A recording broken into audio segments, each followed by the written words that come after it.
Hello kitties, இன்றைக்கி நம்ம ஜிமினோட எஃப்எஃபானா my romantic husband part 51 தான் பார்க்க போகிறோம்.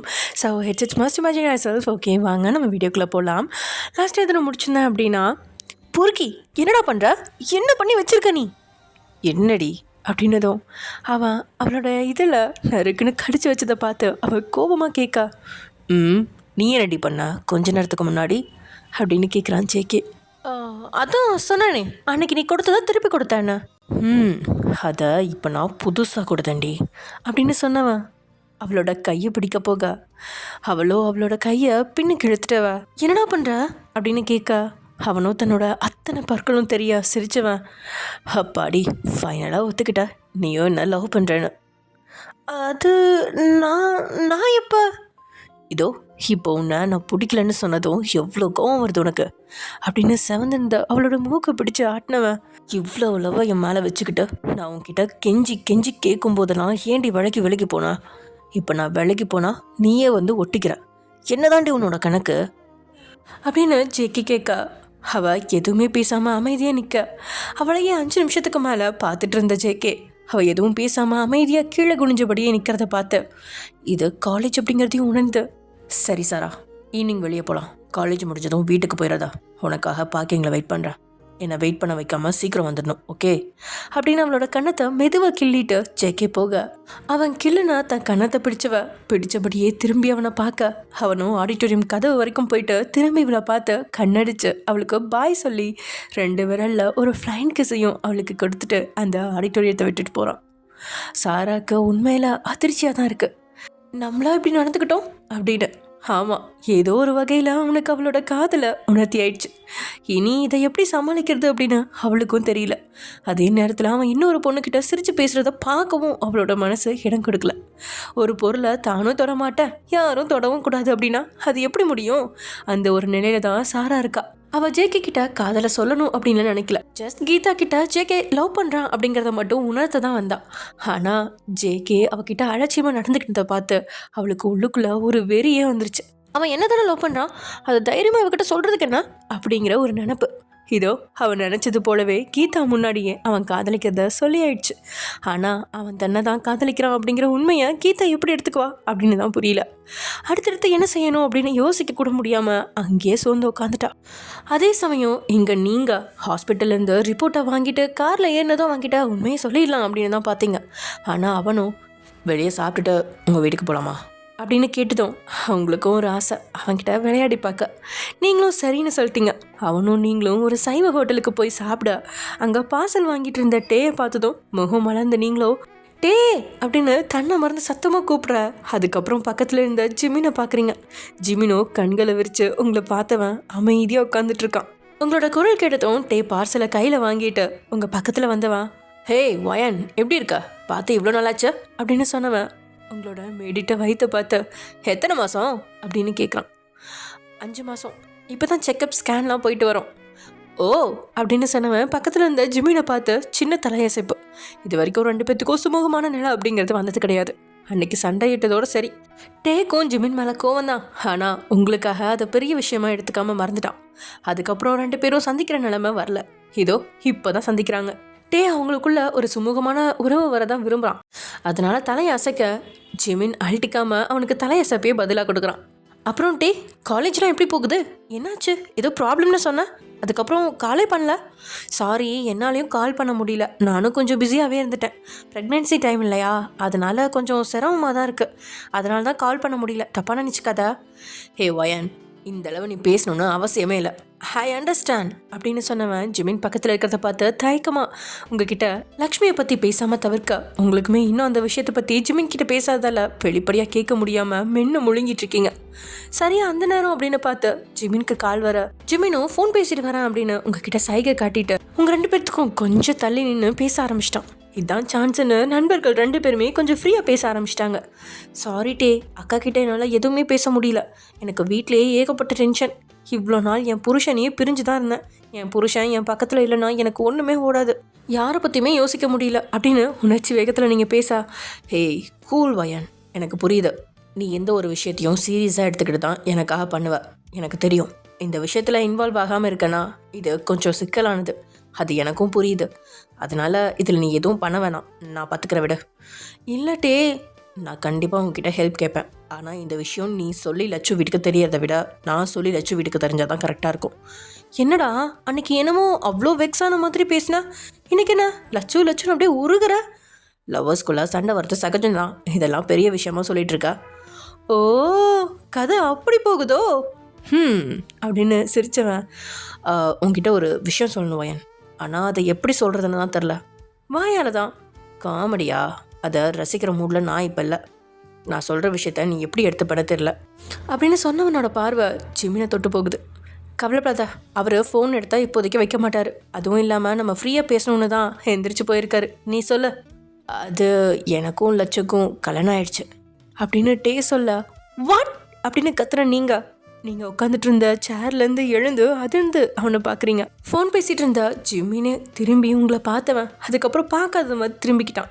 உடனே டே தான், ஏ வயன் அப்படின்னு உங்களோட கையை பிடிச்சு, ஏன் அதுக்கு இப்படி கத்துற, எல்லாரும் நம்மளை தான் பார்க்குறாங்க வயன் அப்படின்னு சொன்னதும் உடனே சுற்றி முற்றி பார்த்துட்டு மெதுவாக உங்களோட சேரில் உட்காந்து நீங்கள், என்ன சொல்கிற டே, கல்யாணம் பண்ணிட்டியா? அக்கா இதை பற்றி என்கிட்ட எதையுமே சொல்லலை. தெரிஞ்சா தானே சொல்லுவாங்க. என்ன சொல்கிற, எனக்கு ஒன்றுமே புரியல அப்படின்னு நீங்கள் குழம்பி போக, அது அப்படின்னு ஆரம்பித்தவன் ஊருக்கு டே போனதுலேருந்து, உங்ககிட்ட ஃபோன் பேசினதுலேருந்து, அதுக்கப்புறம் லட்சு வீட்டுக்கு வந்தது, அப்புறம் அவங்க அப்பா அம்மா வீட்டுக்கு வந்தது, டேயோட அப்பா அம்மா லட்சுவை தப்பாக பேசினது, அதனால லட்சுவோட கழுத்தில் டே தாலி கட்டினதுன்னு எல்லாத்தையும் சொல்லிட்டான். ஆக்சுவலி டே அன்றைக்கி உங்ககிட்ட ஹெல்ப் கேட்கலான்னு சொல்லிட்டு கால் பண்ணியிருப்பான் இல்லையா? அப்போ டேயும் லட்சுவும் லவ் பண்ணுறாங்க, அதாவது லட்சுவை டேக்கு பிடிச்சிருக்கு அப்படின்னு மட்டும்தான் சொல்லியிருப்பான் உங்ககிட்ட. ஆனால் இதெல்லாம் உங்களுக்கு தெரியவே தெரியாது. ஸோ இப்போது எல்லாத்தையும் சொல்லி முடிக்க, எல்லாத்தையும் வச்சக்கண்ணு வாங்காமல் பார்த்துட்டு இருந்த நீங்கள், என்னடா பண்ணி வச்சிருக்க நீ? ரொம்ப சிக்கல் பண்ணி வச்சுக்கிட்ட, ரொம்ப கஷ்டம். இந்த வீட்டில் எப்படி அக்செப்ட் பண்ணிப்பாங்க? வயன், நீ டென்ஷன் ஆகாத.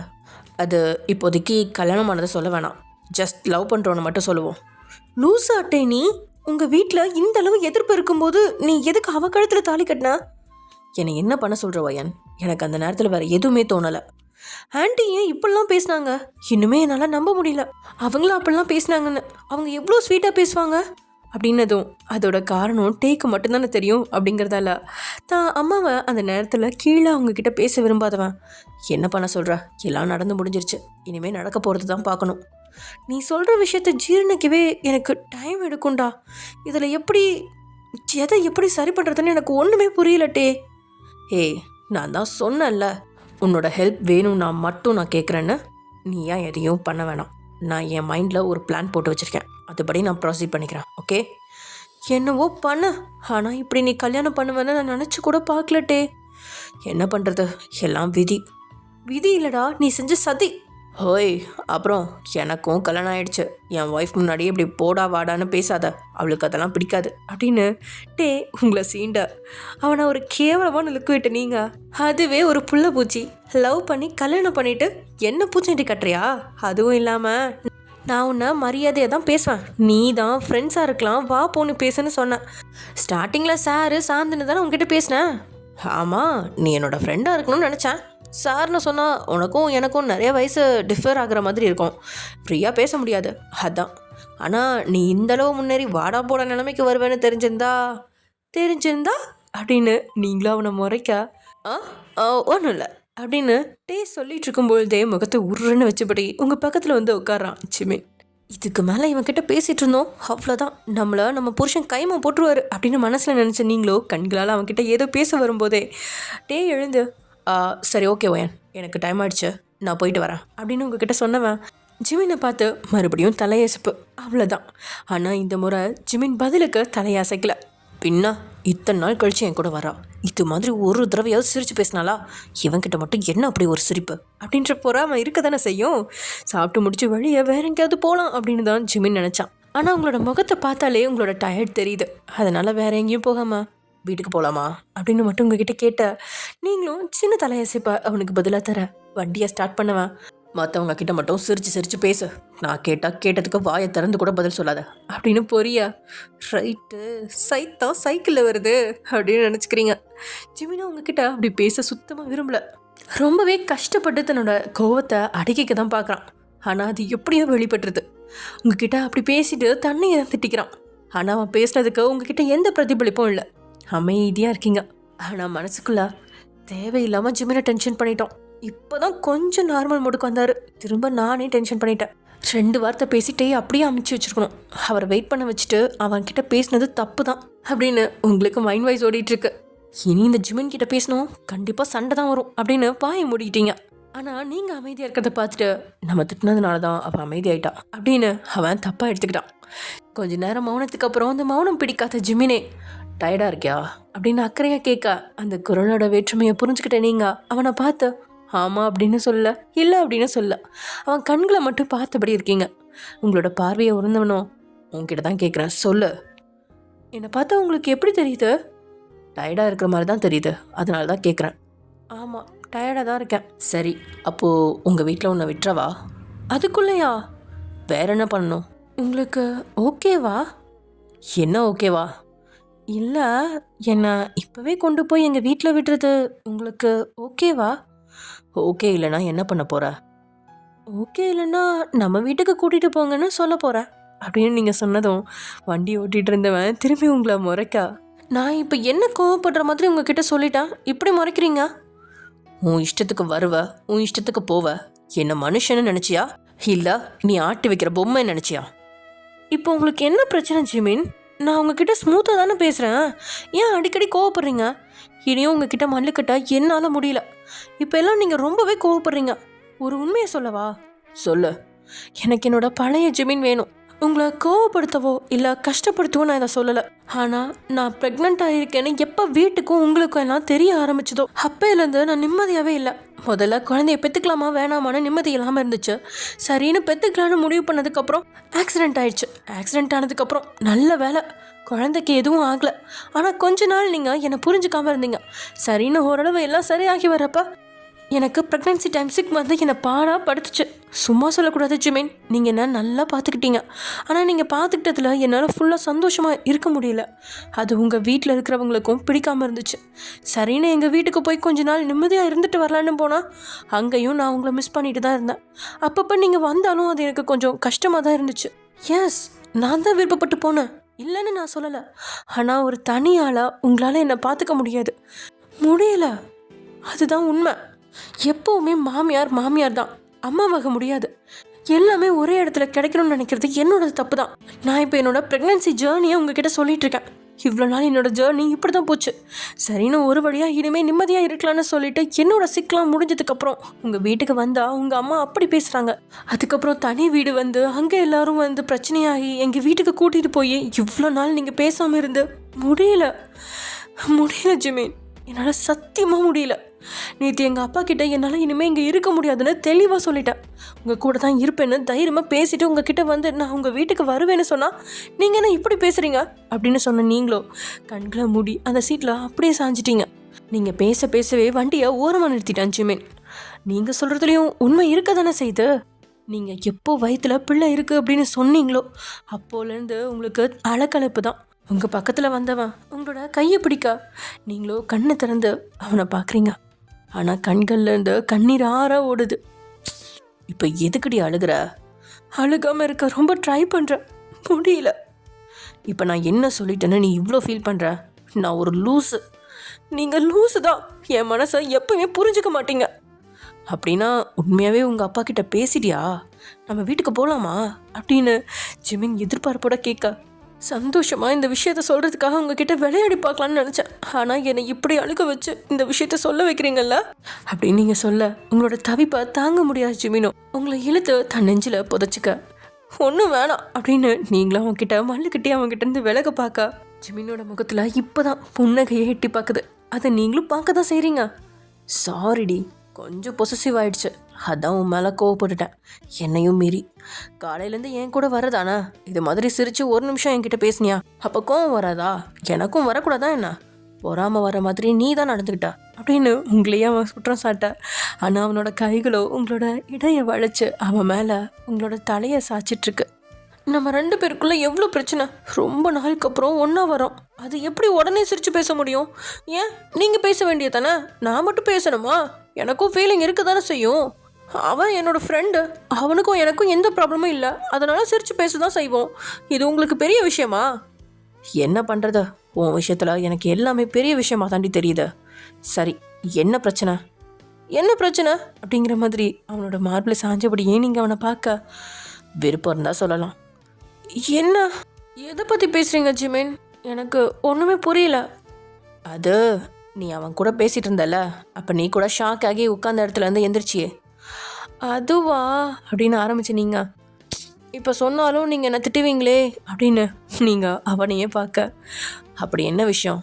அது முன்னாடியே உங்ககிட்ட சொல்லியிருக்கணும், சொல்லாமல் விட்டுட்டேன். சரி, இப்போ சொல்லு.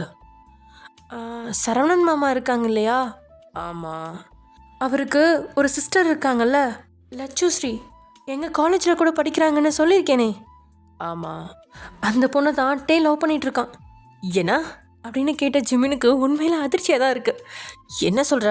இவன் ப்ரொஃபஸர் ஸ்டூடெண்ட்டை லவ் பண்ணுறானா? பொறுக்கி. ஜிமின், எங்கே இருக்கீங்க நீங்கள்? லவ் எப்படி வேணாலும் வரும், அதுக்காக அவள் எனக்கும் தங்கச்சி தானே, இவனோட ஃப்ரெண்டுங்கிறதுனால ஃபுல் சப்போர்ட் பண்ணாத வயன். அது எப்படி? பாடம் படிக்க வர பொண்ணுக்கிட்ட இப்படியெல்லாம் என்ன தோணுது? நியூஸ் எல்லாம் பார்க்குறதானே? ஜிமின், இப்போ நீங்கள் என்னோடய ஃப்ரெண்டை பொறுக்கி ரேஞ்சுக்கு பேசிகிட்டு இருக்கீங்க. அவன் ஒன்றும் அவளை யூஸ் பண்ணுறதுக்காக பழகலை, அவளை கல்யாணம் பண்ணிக்க தான் பழகிறான். வாட் எவர், இது தப்பு.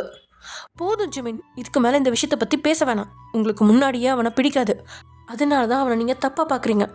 சீரியஸ்லி வயன், உண்மையாகவே உனக்கு இது தப்பாக தெரியல அப்படி தானே? ஸ்டூடெண்ட்டை லவ் பண்ணக்கூடாதுன்னு ஏதாவது இருக்கா என்ன? இவன் ஒன்றும் 40 வயசு 50 வயசு கிழவன் கிடையாது. எனக்கு தெரிஞ்சு அந்த பொண்ணுக்கும் இவனுக்கும் ஜஸ்ட் ஒரு 5 to 6 years தான் டிஃப்ரென்ஸ் இருக்கும்.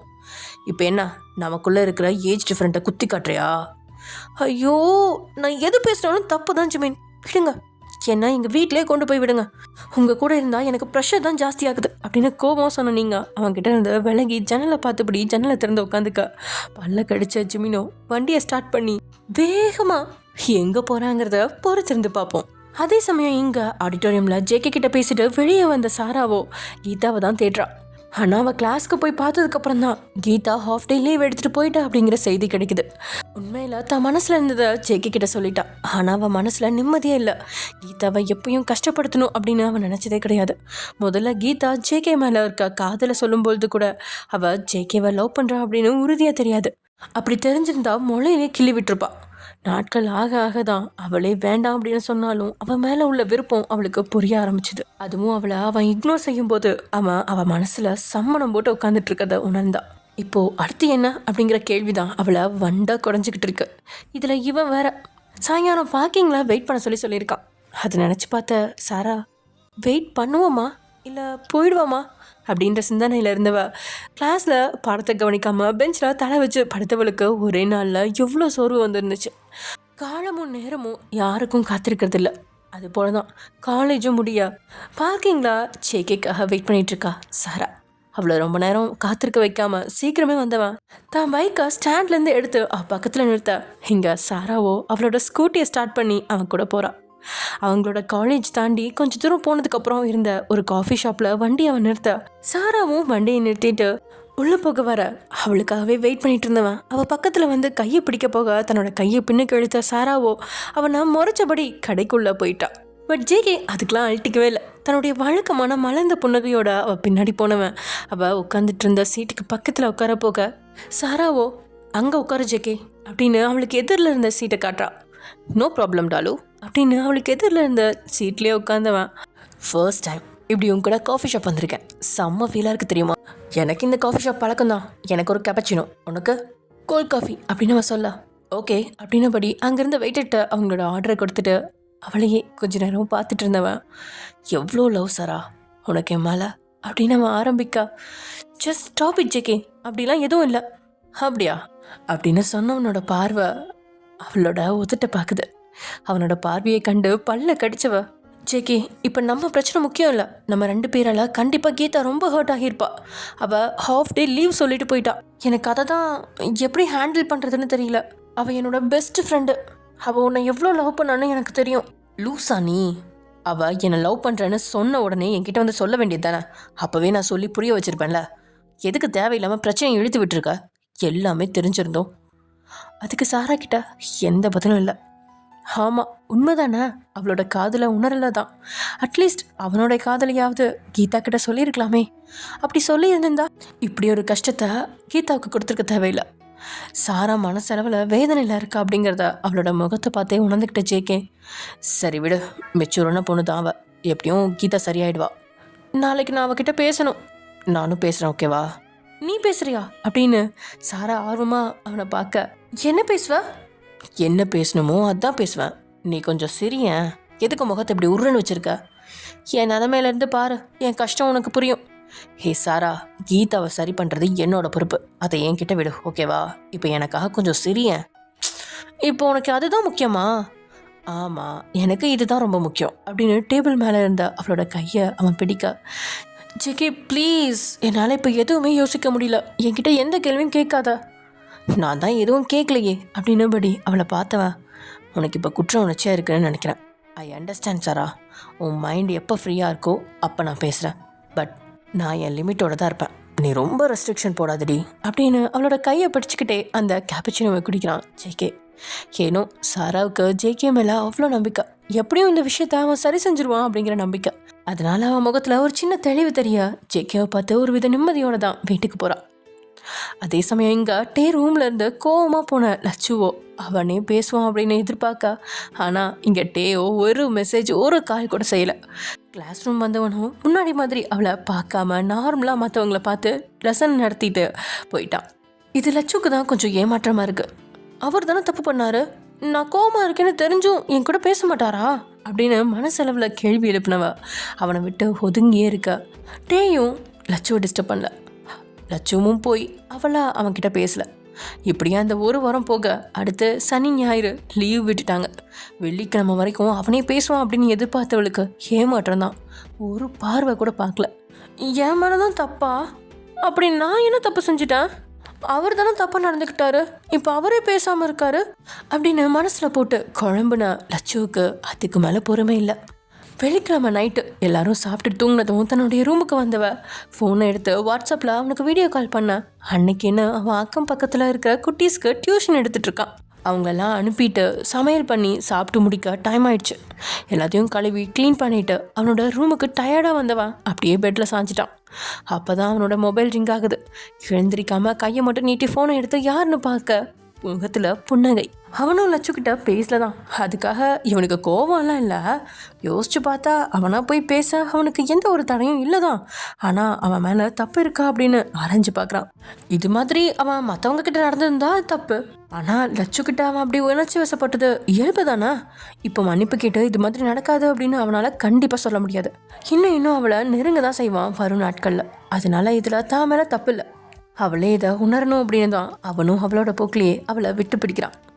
எப்படியும் அவள் தான் கிட்ட பேசாமல் இருக்க முடியாது. கண்டிப்பாக பேசுவா அப்படின்னு எதிர்பார்த்தான். சீக்கிரமே பேசுவான்னு எதிர்பார்த்தான். ஆனால் என்ன, ஒரு வாரம் வரைக்கும் தன்னை காக்க வச்சிட்டா அப்படின்னு நினச்சபடி ஃபோனை அட்டன் பண்ணவன் ரொம்ப நாளைக்கு அப்புறம் அவளோட முகத்தை வீடியோ காலில் பார்க்க. ஆனால் இங்கே லட்சுவோ அவன் முகத்தை பார்க்காம கீழே குனிஞ்சபடியே இருக்கான். டேக்கும் வேடிக்கையாக தான் இருக்குது. ஃபோன் செஞ்சுட்டு இப்படி மூஞ்சியை பார்க்காம இருந்தால் என்ன அர்த்தம் அப்படின்னு டே எந்த வித அலட்டலும் இல்லாமல் லட்சுகிட்ட பேச. இங்கே லட்சுக்கு தான் அவன்கிட்ட அப்படி பேச வரல. நிமிர்ந்து அவனை பார்த்தவ, நான் உங்கள் மேலே கோவமாக இருக்கேன். இன்னுமா அப்படின்னு டே கேட்கா. இல்லை அப்படின்னு லட்சு தலையாட்டா. அப்புறம் பேச வேண்டியதானா? என்ன நீங்கள் இப்படி இருக்கீங்க? அன்றைக்கி அப்படி நடந்ததுக்காக என்கிட்ட சாரி சொன்னீங்களா? நான் உங்ககிட்ட பேசலைன்னா நீங்களும் என்கிட்ட பேச மாட்டிங்களா? நீங்கள் கோவமாக இருந்தால் நான் மட்டும் உங்ககிட்ட வந்து பேசுங்கன்னு சொல்லி பேசணும். இதுவே நான் கோவமாக இருந்தால் என்னை நீங்கள் கண்டுக்க கூட மாட்டீங்க அப்படின்னு சொன்னவளுக்கு கண்களில் வரும் கண்ணீர் துளிக்க. அதுக்கு மேலே அவளை பேச விட்டா கண்ணீர் பொடபுலன்னு கொட்டிடும் அப்படின்னு உணர்ந்தட்டே. ஹே லட்டு, நீ கோவமாக இருக்கன்னு தெரியும் தான். உன்னை சமாதானப்படுத்தவும் என்னால் முடியும். கண்டிப்பாக பண்ணியிருப்பேன். நடந்த விஷயத்தில் உண்மையாகவே என் மேலே தப்பு இருந்தா. அப்போது உங்கள் மேலே தப்பு இல்லையா அப்படின்னு லட்டு கேட்கா. இல்லை அப்படின்னு டே தலையாட்டா. என்ன நீங்கள் இப்படி சொல்கிறீங்க? வேற எப்படி சொல்கிற? உன் கழுத்தில் ஒன்று இருக்கு பாரு அப்படின்னதும் அவள் பூச்சியோ அப்படின்னு கழுத்து தடவை. உன் கழுத்தில் ஒன்று தொங்கிட்டு இருக்கு பாரு, அதை வெளியேடு அப்படின்னு சொன்னதும் அவளும் கழுத்தை தொட்டு பார்க்க அதில் தொங்கின தாலி செயினை எடுத்து லட்சு வெளியே போட. அது என்ன சொல்லுது? நீயும் நானும் புருஷன் பொண்டாட்டின்னு சொல்லுது. ஸோ எனக்கு எல்லா ரைட்ஸுமே இருக்குது. உன்னை எதுவுமே தொட்டு ஃபோர்ஸ் பண்ணலை. நீ என் பக்கத்தில் வந்து உக்காந்தோடனே என்னோடய ஹார்மோன்ஸ் எல்லாம் வேலையை காட்டிடுச்சு. அதுக்கு நான் என்ன பண்ணுவேன் சொல்ல? இதில் என்னோட தப்பு ஏதாவது இருக்கா என்ன? பொண்டாட்டி மேலே இப்படி ஃபீலிங்ஸ் வரலன்னா தான் தப்பு. இதுவே உனக்கு நான் தாலி கட்டாமல் பண்ணியிருந்தா நான் பண்ணது தப்பு தான், ஒத்துக்கிறேன். அப்போதைக்கு உன்கிட்ட சாரி கேட்டிருப்பேன். இப்போ நான் பண்ணது தப்பே இல்லையேடி. தப்பே செய்யாமல் எப்படி உங்ககிட்ட சாரி கேட்க முடியும்? அதுவும் இல்லாமல் இனிமேல் இப்படி நடக்காதுன்னு எப்படி நான் சொல்லுவேன்? இனிமேல் இப்படி நிறைய நடக்குமே அப்படின்னு அவன் சொல்லி கண்ணடிக்கா நொடியில் லட்சுவோட முகம் குங்குமம் பூசுது. அதை ரசிச்சவனும் சொல்லிடி, முகத்தை அங்கிட்ட திருப்பிக்கிட்டா என்ன பண்ணுறது? அப்போ நான் தான் சாரி சொல்லணுமா அப்படின்னு லட்டு கேட்க, அதை கேட்டு தன்னோட வரிசை பற்கள் தெரிய சிரிச்சன மட்டே, நீ இவ்வளோ இன்னசென்ட்டாக இருக்காதடி, இப்போவே உன்னா கடிச்சு திங்கணும் போல இருக்கு அப்படின்னு சொல்ல, இங்கே லட்சுவோ ஒன்றும் புரியாமல் பேந்த விழிக்கா, இந்த ரெட் கலர் நைட்டி உனக்கு ரொம்ப அழகாக இருக்கு அப்படின்னதும் அவ்வளோ தேங்க்ஸ் அப்படின்னு சொல்ல, வெறும் தேங்க்ஸ் மட்டும்தானா அப்படின்னு ஏக்கமாக அவளை பார்க்க, வேற என்ன அப்படிங்கிற மாதிரி அவனை பார்க்க, ரொம்ப அழகாக இருக்கேடி அப்படின்னு சொன்னவனோட பார்வை கள்ளத்தனமாக வேற எங்கோ தான் பார்க்குது. ஆனால் பாவம் அது லட்சுவுக்கு தான் தெரியல. லட்டு, இங்கே நம்ம வீட்டுக்கு வந்ததுக்கப்புறம் இப்படி தான் நைட்டி போடுவியா, இப்படி தான் என் பக்கத்தில் படுத்திருப்பியா அப்படின்னு கேட்டவனோட பார்வை முற்றிலுமாக மாறி இருக்கு. லட்சு அப்போதான் வித்தியாசத்தை உணர்ந்தவ வேகமாக குடிஞ்சு தன்னை பார்க்குறா. முகமே செவந்துருச்சு. வேகமாக தன்னுடைய ட்ரெஸ்ஸெல்லாம் சரி பண்ணி அவனை பார்க்க அவனும் ஏமாற்றமாக அவளை பார்த்து வைக்கிறான். டேயோட ரியாக்ஷனை பார்த்த லட்டுக்கு ஒதுட்டோனும் சிரிப்பு வந்துடு. அதை அடக்க ரொம்பவே கஷ்டப்பட்டு தான் போகிறான். அதில் கடுப்பான டே, இப்போ எதுக்கு நீ சிரிக்கிற? நான் எங்கே சார் சிரிக்கிறேன் அப்படின்னு சொன்னவ முகம் முழுசும் மலர்ந்து தான் இருக்குது. அதை பார்த்தவன் ரொம்ப சிரிக்காதடி அப்படின்னு முறைப்படவே சொல்ல, ஆமாம் என் கூட பேசாமல் 1 வீக் ஜாலியாக இருந்த போல. நான் தான் ஜாலியாக இருந்தேனா? நீங்கள் தான் ஜாலியாக எல்லா பொண்ணுங்க கூடயும் பேசி சிரிச்சிட்டு இருந்தீங்க, பார்த்தேன் நானும் அப்படின்னு நீங்கள் சொல்லும் பொழுது உங்களோட முகபாவனையை பார்த்தவனுக்கு சிரிப்பு வந்துருச்சு. ஆமாம் வேணும்னே தான். டே, நீங்கள் கண்ணில் படும்போதெல்லாம் அங்கே புதுசாக ட்ரைனிங்க்கு வந்திருந்த பொண்ணுங்க கிட்ட சீரியஸாக பேசுகிற மாதிரி பாவனை செஞ்சுட்டு இருந்தான். அதுவும் ஒரு நாள் தான் செஞ்சான். அதை தான் லட்சோ இப்படி சொல்லிட்டு இருக்கா. ஹோய், நீ எதை பற்றி சொல்கிற? தெரியாத மாதிரி நடிக்காதீங்க சார். தெரியாமல் தானே கேட்குறேன். அந்த ட்ரைனிங் வந்த பொண்ணுங்க கூட தான் நீங்கள் உங்கள் 32 பொண்ணும் தெரிகிற மாதிரி சிரித்து பேசுனீங்களே. பொண்ணுங்க கூட பேசக்கூட கூடாதா? இது என்னடா வம்பா இருக்கு? சும்மா ஒன்றும் பேசல, அப்புறம் சிரித்து பேசுகிறீங்க. ஹே, அந்த பொண்ணுங்க கிட்ட நான் பேசினேன், அதுக்காக ஓவராக கதை கட்டாத. நான்லாம் என் பொண்டாட்டி தவிர வேறு யார்கிட்டையுமே சிரித்து பேச மாட்டேன் அப்படின்னு டே சொல்லும் பொழுது இங்கே லட்சுவோட கண்ணம் சவக்குது. எப்படி லட்டோ டக்கு டக்குன்னு இப்படி உன் கண்ணம் ரெண்டும் சவக்குது? அதை பார்த்துட்டே இருக்கணும் போல இருக்குடி அப்படின்னு டே சொல்ல, அவ்வளோ தான் விழிகளை உருட்டி அவனை வெக்க பார்வை பார்க்க, அந்த கண்ணை மட்டும் இப்போ பக்கத்தில் இருந்தா பார்த்துட்டு மட்டும் இருக்க மாட்டான், கடிச்சு தின்றுவேன். கடிப்பீங்க அப்படின்னு சொன்னவன், எதுக்கு இப்படி பார்க்குறீங்க அப்படின்னு கேட்க, என்னால் பார்க்க மட்டும்தானடி முடியும் அப்படின்னு சொன்னட்டே தன்னோட உதட்ட கடிச்ச தான் உணர்ச்சி அடக்குனதை பார்த்தவளுக்கு உள்ளுக்குள்ள ஏதேதோ செய்து. லட்டு அப்படின்னு டே ஆழ்ந்த குரலில் கூப்பிட, அந்த குரலுக்கு கட்டுண்ட மாதிரி சொல்லுங்க சார் அப்படின்னு அவளோட வாய் தானா கேட்க, நாளைக்கு வீட்டுக்கு வரையா, லீவ் தானே அப்படின்னு டே கேட்க, இங்கே லட்சுவோ மாட்டேன் அப்படிங்கிற மாதிரி தலையாட்டுறான். ப்ளீஸ் லட்டு அப்படின்னு சொன்னவனோட பார்வை அவளை கெஞ்சுது. அவன் எதுக்கு கூப்பிட்றான் அப்படின்னு புரிஞ்சுக்கிட்டவளோ மாட்டேன் அப்படின்னு தான் சொல்கிறான். நான் எப்படி இருந்தவன் தெரியுமா? இத்தனை வருஷமாக பொண்ணுங்க வாசமே படாமல் என்னோட உணர்ச்சியை கண்ட்ரோலில் வச்சுருந்தேன்.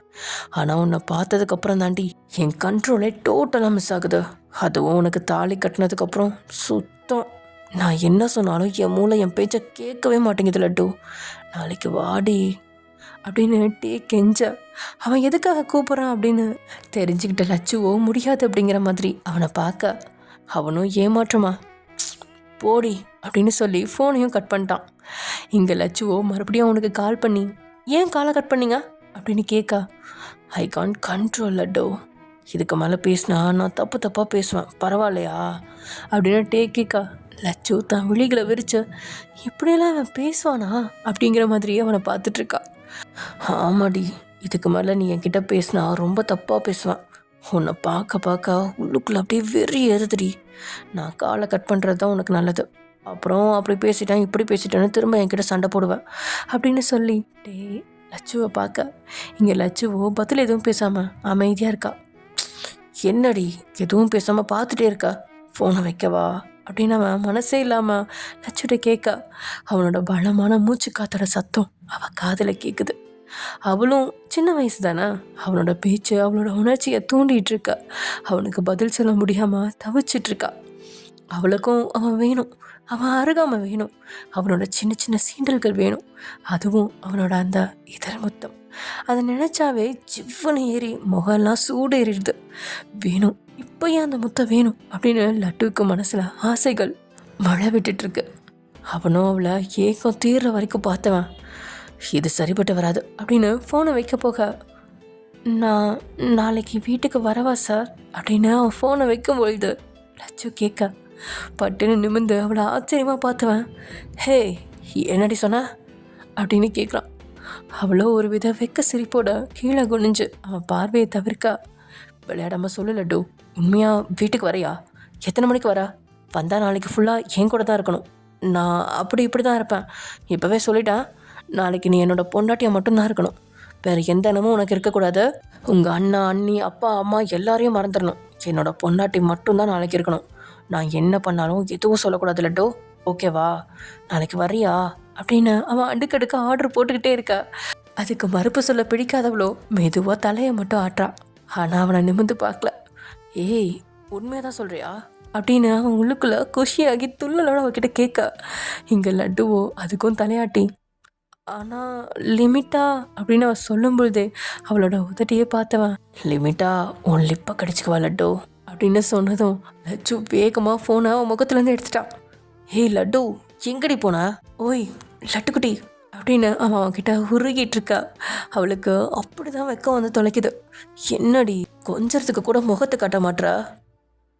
சரிடி நான் எதுவும் பேசலை, மூஞ்சியாவது காட்ட ப்ளீஸ், என்னை ரொம்ப கெஞ்ச வைக்காதடி அப்படின்னதும் வேற வழி இல்லாமல் அவன்கிட்ட அவன் முகத்தை காட்ட, ரொம்ப பண்ணுறடி, நீங்கள் ரொம்ப பேசுகிறீங்க, நாளைக்கு இன்னும் பேசுவேன் பரவாயில்லையா அப்படின்னுட்டே சொல்ல அவள் வெக்க சிரிப்போட சரின்னு சொல்ல, பரவாயில்ல என்னோட லட்டு கொஞ்சம் வளர்ந்துருச்சு அப்படின்னு அவன் சொல்லவும் அவள் செல்லமாக அவனை முறைக்கா, ஆமாம் உண்மைதானா, முன்னாடி ஒன்றுமே தெரியாத பாப்பா மாதிரி இருப்ப, இப்போ அப்படியெல்லாம் சொல்ல முடியாது, கொஞ்சம் கொஞ்சம் தெரிய தான் செய்யுது அப்படின்னு சொன்னவன், ஹே முன்னாடி மாதிரியே பட்டுலாட்டோ, நல்ல வியூ பாயிண்ட் தெரிஞ்சுது, ஒழுங்காக பார்க்குறதுக்குள்ளே எல்லாத்தையும் கெடுத்துட்டேன்.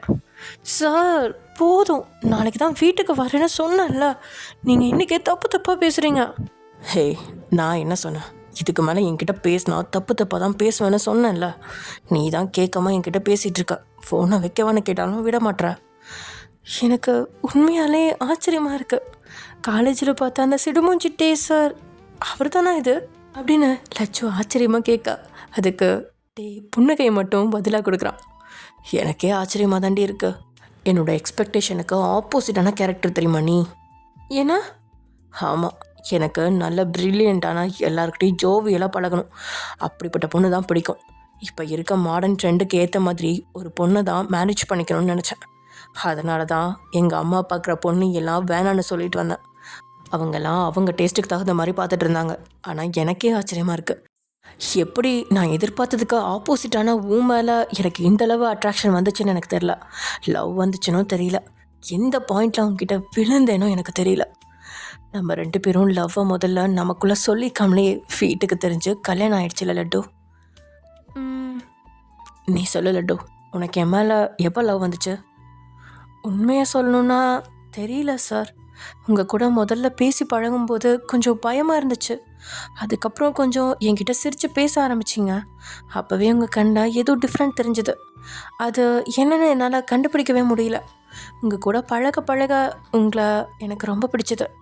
அதுவும் இல்லாமல் அன்றைக்கி ஈவினிங் எங்கள் வீட்டுக்கு வந்திருந்தீங்கள, அப்போ அந்த தண்ணி வலிக்கு நான் கீழே விழ போனப்போ என்னை தாங்கி பிடிச்சிங்கள்ல, உண்மையாக சொல்லணுன்னா அப்போ தான் உங்ககிட்ட நான் முழுசாக விழுந்துட்டேன்னு நினைக்கிறேன். நீங்கள் வந்துட்டு போனதுக்கப்புறம் ஒரு மாதிரி செம்ம ஃபீலாக இருந்துச்சு. நீங்கள் தாங்கி பிடிச்சதை ரிப்பீட் மோட்டில் போட்டு என் மனசில் நினச்சிட்டே இருந்தேன். உங்களுக்காகவே அந்த பாட்டு போட்டியில் கலந்துக்கணும்னு தோணுச்சு. ஆனால் என்னால் உங்களை ஃபேஸ் பண்ண முடியல. என் மனசுக்குள்ளே ஏதோ தப்பாக வச்சுட்டு உங்களை பார்க்குற மாதிரி ஃபீல் ஆச்சு. அதனால தான் அடுத்த நாள் நான் லீவ் போட்டுட்டேன். உங்களை அழைக்கழிக்கணும்னு நினச்சி லீவ் போடல, பட் நீங்கள் என்னை தேடணுன்னு எதிர்பார்த்தேன். எல்லோரும் முன்னாடியும் என்னை நீங்கள் திட்டினீங்கள்ல, உங்களுக்கு நல்லா வேணும்னு நினச்சேன். வீட்டில் இருந்தவங்களும் அட்வைஸ் பண்ணிகிட்டே தான் இருந்தாங்க, இது நல்ல ஆப்பர்ச்சுனிட்டி, பாட்டு பாடு அப்படி இப்படின்னு. நான் நீங்கள் வந்ததுக்கப்புறம் தான் முடிவு பண்ணிட்டேன் பாடணுன்னு. வீட்டில் சொல்கிறத சும்மா தான் கேட்டுட்ருந்தேன். ஆனால் உங்களை எப்படி ஃபேஸ் பண்ணுறது அதுதான் எனக்குள்ளே ஒரு பெரிய கேள்விக்குறியாக இருந்துச்சு. அதனால் பாட்டு பாடுற வரைக்கும் உங்களை பார்க்கக்கூடாதுன்னு முடிவு பண்ணேன். அதனால தான் பாட்டு பாடுற அன்றைக்கி காலையில் கூட உங்கள் கண்ணில் படாமல் மறைஞ்சிருந்து ஆடிட்டோரியம் வந்தேன். அந்த பாட்டு நான் எப்படி செலக்ட் பண்ண தெரியுமா? என்னோடய மனசில் இருக்கிறத பிரதிபலிக்கிற மாதிரி இருக்கணும், உங்கள் மனசில் இருக்கிறத வெளிக்கொண்டு வர மாதிரி இருக்கணும் அப்படின்னு தேடி தேடி இந்த பாட்டை செலக்ட் பண்ணேன். சார், நீங்கள் ஒன்று கவனிச்சிங்களான்னு எனக்கு தெரியல. பாட்டு போடும்போது என்னோடய ஃபோக்கஸ் ஃபுல்லாக உங்ககிட்ட மட்டும்தான் இருந்துச்சு. உங்களை நான் எப்படி ஃபேஸ் பண்ணணும்னு நினச்சிட்டு தான் வந்தேன். ஆனால் உங்களை பார்த்ததோ என்னோடய பார்வை உங்களை விட்டு வேறு எங்கேயுமே போகலை. அதுவும் இல்லாமல் நான் அந்த பாட்டில் உள்ள ஒவ்வொரு லைனையும் அவ்வளோ ரசித்து அந்த வார்த்தையை உணர்ந்து ப்ராக்டிஸ் பண்ணேன். அதனால தான் அந்த பாட்டோட தாக்கம் உங்களுக்கு இருக்கா? அந்த வேர்ட்ஸோட லைன் உங்களுக்கு புரியுதா? இல்லை உங்களுக்கு என் மேலே வெறும் அன்பு மட்டும்தானா? காதல் அந்த வார்த்தையை நான் யோசிக்க கூட இல்லை. ஆனால் அது ஒரு மாதிரி ஃபீலிங்ஸ், வார்த்தையால் சொல்ல முடியல சார். அப்பா, இப்போ நான் கேட்குறேன்டி, நீ என்னோட லட்டு தானா? இவ்வளோ லென்த்தா இப்போ தாண்டி நீ ஃபர்ஸ்ட் டைம் பேசுகிற. முடியல, அதுவும் ஒரு ஃபீலோட சொல்ல முடியல. இவ்வளோ சொல்கிறடி, அந்தளவு ரசிச்சேன்னா அதுக்கும் மேலே சார். பாரா, சரி சொல்லு, நீ பாட்டு போனபோது ரியாக்ஷன் எந்த மாதிரி நான் கொடுத்தேன்? உனக்கு அதில் என்ன புரிஞ்சுது? இப்போ வந்து கேளுங்க. நான் பாட்டு பாடினது நல்லா இருக்கு அப்படி இப்படின்னு ஏதாவது ஒன்று சொல்லுவீங்கன்னு எதிர்பார்த்தேன் அப்படின்னு லட்சம் கோச்சுக்கா. ஹே சரிடி, இப்போ சொல்லு, நீ என்னை பார்த்து என்ன நினச்ச அப்படின்னு டீ கேட்க லட்டு சொல்ல ஆரம்பிக்கிறான். அஸ்கு புஸ்கு அதை அடுத்த எபிசோடில் பார்த்துக்கலாம். ஓகே ஃப்ரெண்ட்ஸ், பாய். நம்ம நெக்ஸ்ட் எபிசோடில் பார்க்கலாம்.